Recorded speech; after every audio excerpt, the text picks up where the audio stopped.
Abdullah said to Umar, Brother, a very cute bird came into our room.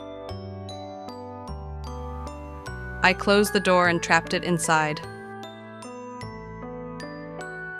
Come, let's catch it.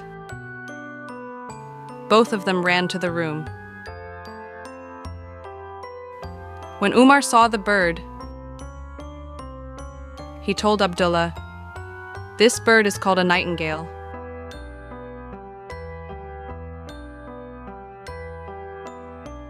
We have many trees in our mansion, and lots of nightingales live there. There are also many other small, colorful birds even prettier than the nightingale." Abdullah asked, "Really?